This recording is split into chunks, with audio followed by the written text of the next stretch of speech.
Kamie, when you say a long way, when you took Washington, they were like one of the basement teams in America. So what all drove you that way? Because you probably could have picked a million places with your little history.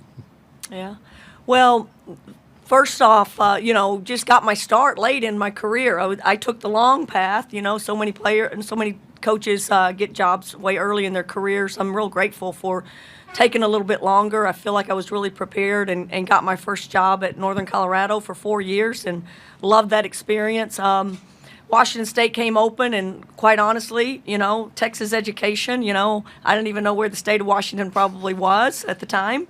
And in the Pacific Northwest was pretty brand new to me. But what drew me was, sitting in a meeting in a room with Pat Chun, the AD, obviously knowing Kirk Schultz, who was is the president at the time and is there now, and their commitment to trying to make, women's basketball relevant. And had a pathway. We did it in 4 years at Northern Colorado.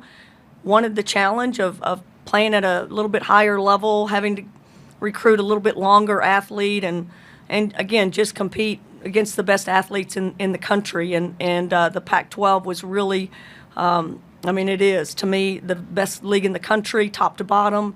The coaches that are there, the tradition-rich programs of winning. But honestly, the thing that drew me to Washington State were the people in the room that said, this is our vision, and we'll give you the time and the space to make us relevant in women's basketball. And they have done that. We've gotten really fortunate to bring in some really great players. Down here in the second row. Colin Clark, Spokesman Review in Washington.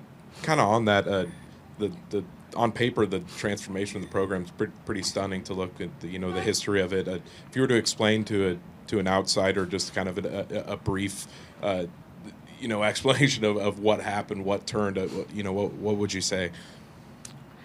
Well, again, when you're asked a lot of questions about your program, and even now not won a first-round game, I do make sure everybody understands we've only been to 4 of these since '82. So the track record, we haven't been to very many, and clearly, the explanation would be, I think things are possible. I would tell you that. Like, we were the bottom of the barrel in the pack. It's a hard place to recruit to. It's a hard job. And it doesn't matter. If you get the right people and the right fit, you get players that want to be great, that are willing to commit to being great 365 days a year.